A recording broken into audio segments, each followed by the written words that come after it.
आज ही डाउनलोड करें और अपने पसंदीदा शोज का आनंद लें। एक महंगे कॉलेज में अमीर बच्चों के साथ पढ़ना, इसका मतलब ये ना है कि हम भी उन जैसे हैं। सर साहब, मैं तो आपके घर अच्छे इरादे से आई थी, लेकिन क्या हुआ हमारी नेकी का नतीजा? हमें वहां आना ही ना चाहिए था। चल फुल्ला। सरू, माँ के बारे में गलत सोच रही, और जो भी गलत फहमी थी वो तो क्लियर हो चुकी है ना। प्लीज इस बात को जाने दो, माँ वैसी नहीं है जैसा तुम सोच रही। ना ना सर साहब, आपकी माँ गलत ना थी, हम थे। पता नहीं हमने कैसे सोच लिया कि बिन बुलाए बिन बताए किसी के भी घर में घुस जाएंगे और हमारा प्यार से स्वागत होगा। हमारे को तो चुपचाप वहां से निकल जाना चाहिए था। पर सर साहब, हमारी ना बचपन से एक आदत है, अब पता नहीं अच्छी या बुरी, लेकिन मैं किसी के भी साथ अन्याय होते हुए ना देख सकूं।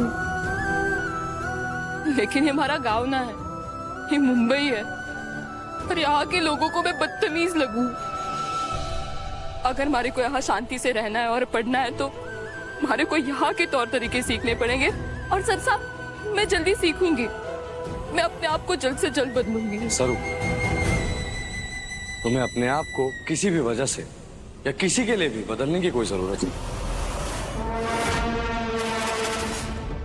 तुम जैसी हो वैसे बहुत अच्छी हो, बस न्याय और सच्चाई के साथ कभी मत छोड़ना,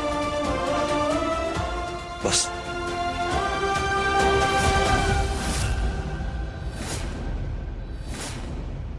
हम चलते हैं, दादी सा हमारा इंतजार कर रही होगी।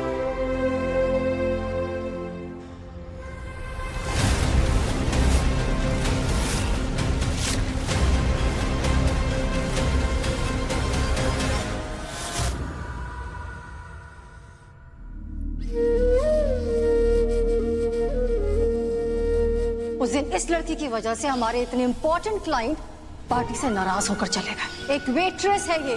तुम्हारे कॉलेज की रेपुटेशन अब ऐसी हो गई है कि किसी को भी वहां पर एडमिशन मिलेगा। जानती हो ना, ऐसे लोग कहाँ से आते हैं और हम कहाँ से।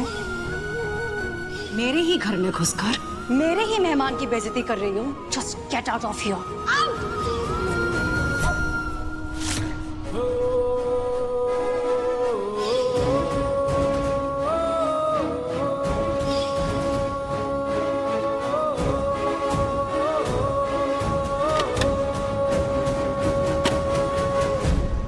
सरू, क्या है? मारे को पता है कि तू गुस्सा है, फिर भी मारे को कुछ कहना है। हमारे को पता है तारे को क्या कहना है। चुपचाप सो जा। ना ना सरू, तू वेत्सा भी गुस्सा ना हो सकती। उनके परिवार ने हमें गलत समझा और इतना सुनाया, उसमें उनकी क्या गलती। और तुझे तो पता है ना कि वेत्सा कितने अच्छे हैं। होंगे वो अच्छे, लेकिन वो बहुत अमीर है। तो कुछ ना। सरू, ये सब छोड़। जब अनिका की माँ थारी को थप्पड़ मारने वाली थी तब वेत्सा ने उन्हें रोका था ना।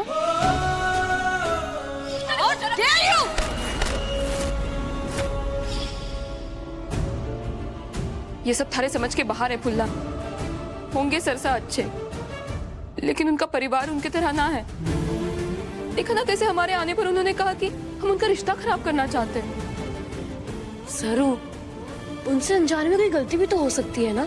अनजाने में कुछ ना, सब कुछ जानबूझ के हुआ है, और इसके पीछे बस एक ही कारण है। क्या? पैसा।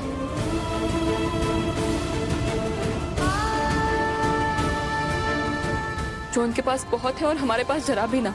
हम गरीब चाहे अपनी सच्चाई कितना भी चिल्ला चिल्ला कर बता दे, लेकिन इन अमीरों के कानों में रुई और आंखों पर पट्टी बंधी ही रहती है। इसलिए मैं वेद सरसा से मदद ना मांगना चाहती थी, ताकि ऐसा कुछ ना हो, लेकिन वही हुआ। अब से मैं सिर्फ अपनी पढ़ाई, क्लास, कॉलेज, हॉस्टल और कबड्डी पे ही ध्यान लगाऊंगी, और कहीं पे भी ना। ठीक है?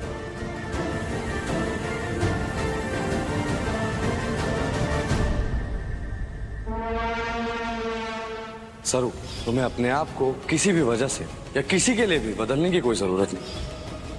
जिस इंसान पर हाथ उठानी उसे अपनी पूरी बात कहने का मौका तो दी। What the hell? सरू वेद के घर आई कैसे?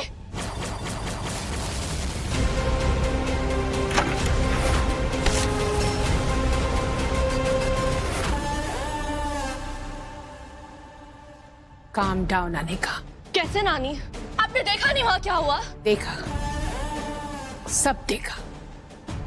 और कामिनी कसम बहुत गुस्सा आया। उस लड़की ने तुम्हारी माँ को नीचा दिखाया। पहले भी इतनी बार उसकी वजह से हमारी इंसल्ट हुई है। तुम्हें क्या लगता है मैं उसे इतनी आसानी से छोड़ दूंगी? करना क्या है नानी?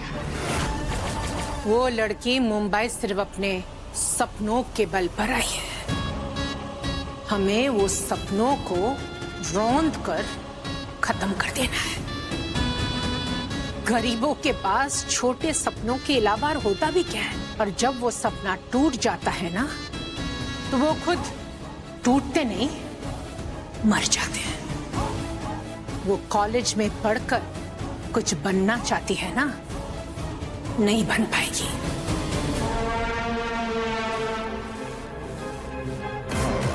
हैप्पी?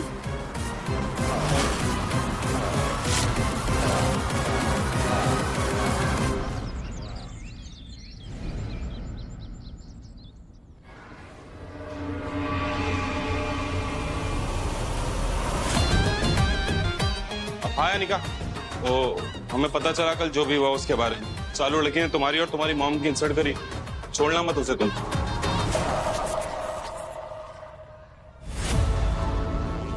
इसे क्या हो गया? मैंने इतना कुछ बोला और ये बिना कुछ बोले चली गई। तुझे पता नहीं, अनिका बातों से नहीं एक्शन से जवाब देती है। Just wait and watch.